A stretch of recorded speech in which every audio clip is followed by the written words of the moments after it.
አንተን መጠየቅ አለብኝ። ፍላጎቱ ምንድን ነው? የልጅ ፍላጎቱን ማወቅ አለብኝ ብዬ እያልኩት ነበረ ከኤፍሬም።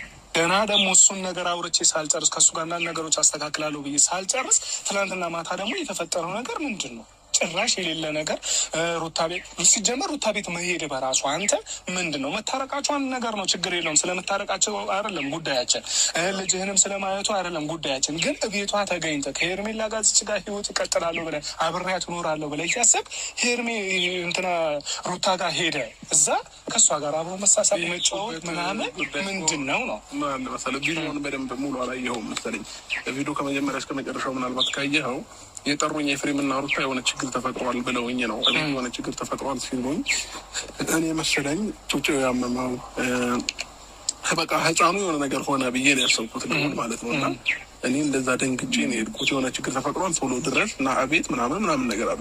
ከዛ ሲሄድ እነሱ ሰርፕራይዝ ፕራንክ ነው ምናምን ነገር ማለት ጀመሩ ማለት ነው። እና ይህንን ነገር ከእነሱ ጋር እየተጨቃጨኩኝ እያወራሁኝ ምናምን ያው በጊዜው ማን የጠራሽ ስራ ስትነግረኝ አልቻለችም፣ ግልጽ ልታደርግልኝ አልቻለችም ማለት ነው። እና ወይ ኤፍሬም ወይ ሩታ ናቸው ሊሆኑ የሚችሉት ያንን ነገር እንድታይ ብለው ሆን ብለው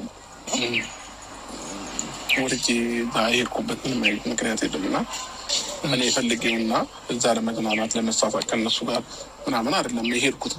ቤትም ማለት ነው ሲጀመር እኔ ሩታ ቤት ሄድኩ በጣም ረጅም ጊዜ ሆኗል። ባለፈውም እኔ ኤፍሬም ሆነን እንሄድ ሲሉኝ አይሆንም ቤት አልገባም ብያቸው ካፌ ዝም ብለን ቆብለ ሻይ ቡና ብለን የተለያየ እና እኔ ቤት መግባትም መገናኘትንም አልፈለግም። እና ብዙ ሰውም እንዴት ነው እኔ ሩታ ጋር ፈልጌ ወይም የሆነ ነገር ብዬ ምናምን ቤቷ መሄድ ነው የሚመስላቸው። እና ስ እኔ ልውልን ለማግኘት ነው የሚሄደው። ቤትም ሲጀመር አልሄድኩኝም ብያለሁ። ነገም ከነገ ወዲያም ውጭ ልጁን ማግኘት ይችላል ብዬ ችግር የለብኝም። እና ሰውም አልተረዳኝም። ፈልጌ ሄድኩኝ የመሰላቸው አብዛኛው ሰው እና እኔ ምንም ፈልጌ ሄድኩት ነገር የለም። እና የሆነ ነገር ብቻ እኔ የማላውቀው ነገር ውስጥ ላይ የተደረገ ነገር አለ። እና ሄርሜላ እዛ ቤት መገኘቷ መምጣቷ ከምን አንጻር በዛ ላይ እግሬን ጠብቃ መምጣቷ ኖርማል እየተከታተለችኝ ነበር ይሆን አላውቅም። ውሎዬን ለሰው ነግራ እየተከታተለችኝ ሊሆን ይችላል። ሄርሜ ምናልባት ጣሪ ውስጥ ዋላ ያድሮባት ብዙ ነገር አለና ያምሬ ብዙ ነገር ነው እያሰበ ያለው። ግን እንዴት ነው ያው ያለውን ነገር ቪዲዮውን ምናምን አይታ ቢያንስ ትረዳኛለች ብዬ ስላሰብኩኝ ብዙ ማልተጨንቆት እሷን ማለት ነው ተከላከልኳት ተጨንቆት እና ለዛ ነው ደርሆን ለዛ ነው ምናልባትን ቪዲዮን ካላየሁ ያልኩት ከዛ አንጻር ነው ማለት ምን ያለ መሰለህ። አሁን እኮ ሄርሜላም ልትቆጣ ምንም ብትል እሷ ጋር እውነታ አለ። ገብቶሃል አይደለም? ልክ ነህ። ቪዲዮ ማየት እስካለባት ድረስ ብታየው ችግር የለውም። ቪዲዮን ስታየው ልትረዳ ትችላለች። ነገር ግን ሄርሜላ ሩታ ቤት ድጋሚ ይሄዳል ብላ አታስብም። ሲጀመር ከሄርሜላ ጋር እንግዲያው ህይወት ጉዞ ለመጀመር አንዳንድ ነገር እያላችሁ ነው።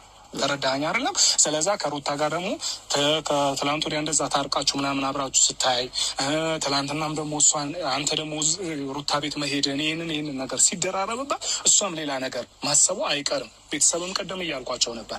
እኔ አሁን ፍራቻዬ ለአንተም ለሩታም ለሄርሜላም ነው። ገብቶሃል አይደለም? አንደኛ ሄርሜላ አይምሮ ውስጥ ምን ይመጣል? ሄርሜላ አይምሮ ውስጥ ምን ይገባል? ይሄ ልጅ ምን እያደረገ ነው? አሁን ምሳሌ ነገ ከአንተ ጋር እኖራለሁ ብላ እያሰበች ነው አይደል ሄርሜላ? ስለዛ አንተ ይህንን ነገር ስታደርግ ሄርሜላ ሀሳቤ ውስጥ ብዙ ነገር ይመላለስባታል። ተረዳኸኝ አይደለም? አንተም ደግሞ አሁን እንግዲያው ከነገርከኝ አንጻር ነው እንጂ አንተም አሁን ሩታ ቤት ስትሄድ በነገር በምንም እንግዲህ ኤፍሬም በእንደዚህ አይነት መንገድ እንዳትሄዱ ብዬው ነበረ።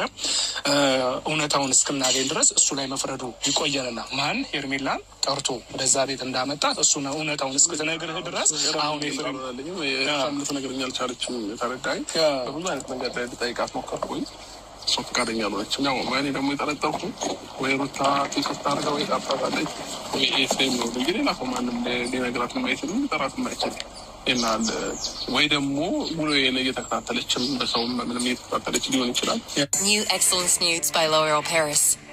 ይህንን ነገር ያደርጋል ብዬ ማሰቡ ትንሽ ይከብደኛል። ምክንያቱም ከእሱ ጋር በጣም ብዙ ነገር አውርተናል። ተፈጥሮ ይቅርታ ተጠያይቀን ኤፍሬም ነግሯት ነው የሚለው ነገር አንደኛ እኔ ከኤፍሬምም እያወራን የነበረው በቃ መጀመሪያ የእሱን ፍቃድ ማወቅ አለብን። እሱ ፍላጎቱ ምን እንደሆነ እሱ በቃ የሆነ ነገሩን አግዘኝ አይነት ነገር ሲል የእሱን ፍቃድ ማወቅ አለብኝ ነው። ገብቷል አይደለም? ለእሱ ያልኩት የነበር። ስለዚህ ይህንን ነገር ደግሞ ሀሳቤን ጥሶ ይህንን ነገር ያደርጋል እሱን ሳላገኘው ምንም አይነት ነገር እንዳይፈጠር ብዬው ስለነበር እንደዚህ ያደርጋል ብዬ አላስብም። አላገኘሁትም። እሱ ያው ከአንተ ጋር ተደዋውዬ ነው ወደዚህ የመጣሁት። እሱ አድርጎት ከሆነ በጣም ትልቅ ችግር ነው። ከምን አንጻር ነው ቤተሰብ የጠሩኝ ታዲያ? እኔ የሆነ ችግር ተፈጥሯል ብለው